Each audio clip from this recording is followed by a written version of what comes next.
Good morning, everyone. This morning I'm introducing our first speaker, and that is Dr. Janice Gilbert.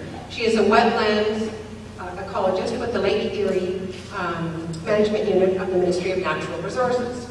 She has a PhD in environmental science, and she specializes in wetland and nearshore ecosystems, and is considered a provincial expert in this field. Some of you in the Sauble area probably are familiar with her name because she has been working in this area, as I understand. Donna, our chair, had an opportunity to hear her speak at a conference a few years ago, and it wasn't until that point when she realized just how frightening this species is in terms of the danger it can do to shoreline. And some of you may be familiar in your own areas with the encroachment of this reed, but certainly in the elephant area, we are becoming acutely aware of just how invasive it is. Dr. Gilbert, in fact, took a boat ride out this morning with Donna's husband and Teresa Stafford, and got to see just what an area that we lovingly call the gut looks like, with basically a 15-foot wall of Phragmites that is just moving at an alarming rate, both outshore and inshore. So without further ado, I'd like to welcome Dr. Janice Gilbert. Thank you.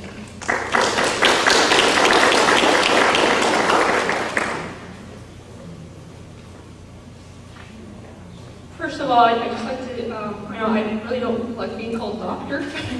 I like to reserve that for the medical folks, so please just call me Janice. I'd also like to give you a little bit of background. I first became intimately familiar with Phragmites doing Lake Erie coastal wetland assessments for the Lake Erie Management Unit, and this was funded under the Canada-Ontario agreements. We have federal funds and provincial funds that go towards restoring and cleaning up our wetlands, our Great Lakes. And so these assessment works were a component of that. Basically, they want to know how healthy are the systems and what's impacting them, what can we do about the impact. So that's when I first became, to say, intimately familiar with Phragmites. I actually got my PhD at Ohio State, and it's in the States, Phragmites has been a huge issue for a lot longer than we've had it. I just realized that I'm staying up here and my computer is down there, so I'm going to have to be mobile. I can't be mobile. Yes, I can. That's just my point here. The other thing I would say is I like to give a rather informal talk, so if any point in this conversation or my talk that you want to ask me something or get something clarified, just stop me and we'll do it then. It makes it a little bit easier. So I'm just going to start with explaining a little bit about what I know about this plant. Those that work with it just call it frag, but it's called Phragmites Australis. That's a Latin name, common name, common reed, giant reed. And it's actually native to North America, and we know this from peat core analysis where it's been found way down the peat cores, and it's been present for at least 3,000 years in North America. But over the last few decades, it was really becoming more and more noticeable and developing into these really large, what we call monocultures, pretty much Phragmites density stands. And as I mentioned before, the issue first was really noticed on the eastern seaboard in the United States, and they had serious issues with encroachment on their coastal salt marsh systems, and basically it spread from there. But once you become familiar with Phragmites, you see it everywhere. Roadways, whatever. A colleague of mine was watching this movie and said, "Hey, I think there's Phragmites behind Woody Allen and Mia Farrow." Yeah, and Beatles. As I said, so it started in the eastern seaboard, and this has generally been moving inland across the United States and Canada and into our Great Lakes coastal systems. And basically, as a result of these monocultures, there's been a lot of studies on what is the impact on the system where it's starting to take over, and they found that there's been a lot of really negative impacts on these ecosystems. One is that it is a very strong competitor. So once it gets established, our native plants can't compete against it. Even cattail, which you know, tough cattail, or even cattail can't compete against this plant.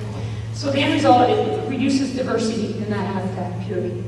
The other thing is, if you've ever been in the middle of a Phragmites stand in the summer, it's like you're in a sauna. The plant doesn't break down very easily, so if you're ever in a Phragmites stand, you still have the standing dead biomass, and it's there for years and years and years and years. So basically the nutrients are stored in this biomass. It doesn't get returned to the system like our native plants would as they rinse and rinse. And so there are a lot of thoughts of, okay, why all of a sudden is our native species running amok? Is it because of all the disturbance going on in the landscape? Because that's usually where we find new Phragmites emerging, wherever we've done some excavation work or some disturbance to the system. Is it because our lake levels are dropping? Is it because there's just more urbanization, more people, more movement?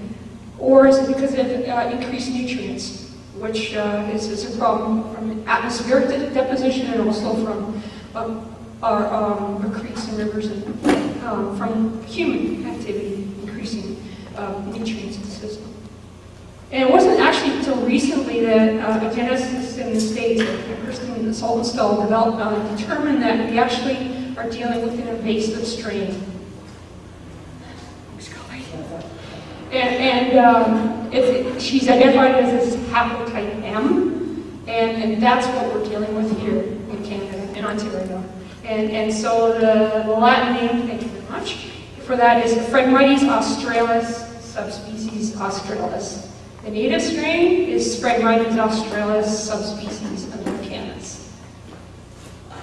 So how does this invasive plant spread? Seeds and below ground structures. And once Phragmites gets established, if any of you are familiar, you see these, you can see it actually on your beach systems.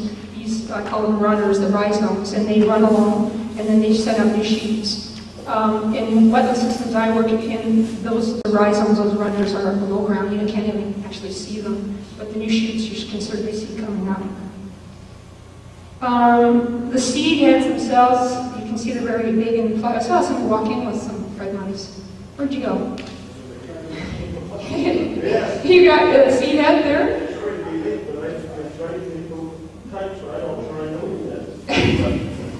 Do you have I'm sure everyone's seen these, they have big fluffy, there you go. Those big fluffy seed heads. And I can talk to you about those iffy ones. I'm gonna touch on that one. That's certainly, I'll have to have a closer look, but that certainly looks like that's our amazing. Anyway, the good thing about the seed, all those seeds aren't viable, and what that means is if they were to all fall, they don't all germinate, a very low percentage does. But that's all you really need is just a couple of them to get established, and then that's the below ground, the rhizomes that really get it going. And they've found densities of up to 200 stems per square meter. Like that's very thick. The systems I work in, I think they're thick, and they're around, I think the worst I counted was 150, and that was bad, I felt. So we're seeing along our corridors of transportation, the roads, the railways, the hydro, and these aren't necessarily sensitive habitat issues, but these to me are vectors of spread. These are areas, these are ways that this invasive plant can spread across the province. And I've seen actually up on Highway 11 north of New Liskeard, a Phragmites patch on the highway there. I said, okay, well how do they get here? Along our transportation routes. So these areas are easily able to be controlled, and I think they should be.